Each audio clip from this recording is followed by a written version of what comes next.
politicians and their hacks, and I'm talking about both sides, sought to paint me as a traitor to my country for having told the reporter I was born in Antigua. It didn't help that I had changed my name from Larry Carrasco to Rick Wayne. They said the reason was that I was ashamed of my family name. Never mind that Engelbert Humperdinck had changed his name from Jerry Dorsey, and Harry Webb had changed his name to Cliff Richard, just as Jeff Elver had changed his name to Paley, and so on and so on. But in the case of Rick Wayne, he changed his name because he hated his family. The idea was, you see, to silence me. Mépris, to silence me. After all, I was writing articles in The Voice back then, critical of both the Labour Party and the United Workers' Party, sometimes at the same time in the same issue. Let's fast forward. By now, you know I didn't give a damn what they said then, just as I don't give a damn what they say today or tomorrow. I'm free, and I've always been free to love St. Lucia as I see fit. To love St. Lucia the way I want to love St. Lucia, not as people want me to love St. Lucia. I choose to show I care about St. Lucia my way, and my way is, for example, by defending the rights of other St. Lucians unable to defend themselves. I speak for St. Lucians who, for various reasons, cannot speak for themselves, or are too scared to open their mouths for one reason or another. As for my name change, I don't have to explain that. My own folks have never seen reason to complain. They know who I am, and you can bet your life, more importantly, I know who I am. It's all that matters. I've never been afraid to rock boats. I rocked boats in the heyday of John Compton. I rocked boats in the unforgettable time of Alan Louisy and George Odlum. And I rocked boats in the time of Vaughan Lewis, just as I rocked boats in this time of Kenny Anthony.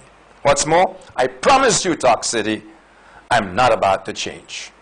You can count on my rocking more boats before and after the next government has been elected, whatever that government, what party it is. Naturally, I plan to do more rocking tonight, all in the best interest of the electorate, if not the politicians. So now I come to the matter of Section 361 that was repealed during Tuesday's House sitting. A record happening. You could call it a small miracle. My reaction after 2 years of campaigning against what was obviously a horrible law was quite simple. I congratulated the government, the Prime Minister in particular, for having found the courage to admit his government had been wrong when it conceived of a law that could serve no good purpose whatsoever. Sadly, the opposition, even in this season of elections, was not imaginative enough on Tuesday to grab this wonderful opportunity to score at the government's expense. Instead, they were satisfied simply to say the law never should have been enacted in the first place. Then again, at the time of its introduction, not a single member of the opposition had stood up to criticize Section 361. They didn't criticize it at its inception, and they did not criticize it at its demise. As it turns out, St. Lucian lawyers don't complain about bad laws until it pays them to complain. Meanwhile, in other jurisdictions, lawyers actually suggest laws to the government. Yeah, suggest laws to the government. Lawyers also advise governments how to improve on proposed laws. Not in St. Lucia.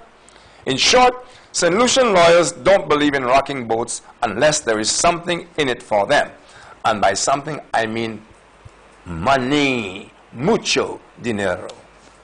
Again, I wish to congratulate the government for doing the right thing, never mind late in the day. But Section 361 is not the only law deserving of our special attention.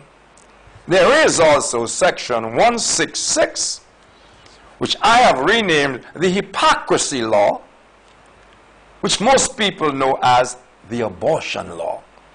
That's the law, the passing of which led to the eviction of Sarah Flood from the House. And some might say from politics, if only for the time being. That story begins with the Seventh-day Adventist minister of government, Minister Rambali. But I think I'll take a short break, and we're going to go into that chapter right afterwards. Stay tuned, because what I want to get at is that there is a chance that political candidates may be judged this time around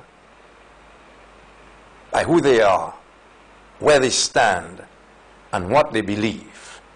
It's a good thing. Stay tuned, Talk City.